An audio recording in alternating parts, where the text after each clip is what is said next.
নমস্কার নমস্কার দর্শক বন্ধুরা, আমি প্রণতি ক্রিয়েশন চ্যানেল থেকে আমি প্রণতি আপনাদেরকে স্বাগত জানাই। অনেক দিন আপনাদের সাথে কথা হয়নি এবং আমার ভিডিও দেওয়া অনেক দিন আমার বন্ধ ছিল, শুরু করতে পারিনি, নানা রকম সমস্যায় পড়েছিলাম। তো আমার এবার একটু ইচ্ছে হলো যে আপনাদের কিছু করে দেখায়। তা আমার ঘরে অল্প একটু কাপড় ছিল, সেই কাপড়টা দিয়েই আমি একটা মেশিনের কভার করেছি। কভারটা পুরো প্লেন বলে প্লেনের উপর আমি একটু কাজ করিয়েছি। তো এই কাজটা আমি কি করেছি সেই আপনাদের সেটা একটু দেখাবো বলে আমি এটা আপনাদের সাথে শেয়ার করতে যাচ্ছি। এটা পুরো ক্রস স্টিচ দিয়ে কাজটা করেছি। এই পুরো কভারটা আমার ক্রস স্টিচ দিয়ে কাজটা হয়েছে। এবার কীভাবে করেছি সেটা আমি অন্য ভিডিওতে আপনাদেরকে করে দেখাবো।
আমি যে একটুখানি করে আপনাদেরকে দেখাচ্ছি সেটা হচ্ছে এই যে ক্রস স্টিচগুলো আমি যে করেছি, দেখুন এইটা একটু আমি বড় করে করেছি, অর্থাৎ আপনাদেরকে বোঝানোর জন্যই আমি এটা বড় করে করেছি, যাতে বুঝতে আপনাদের সুবিধা হয়।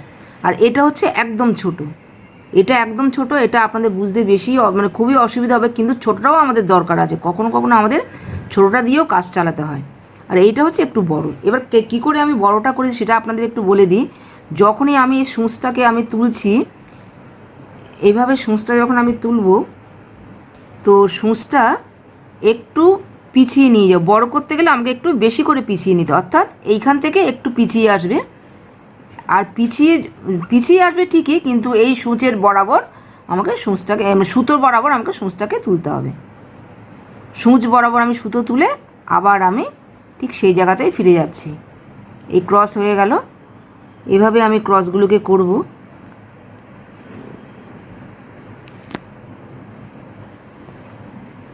দেখুন ক্রসগুলোকে আমি করছি কীভাবে। এই যেখানে আমার সুতো আছে সেখানে গিয়ে আমি সূঁচটা তুলছি।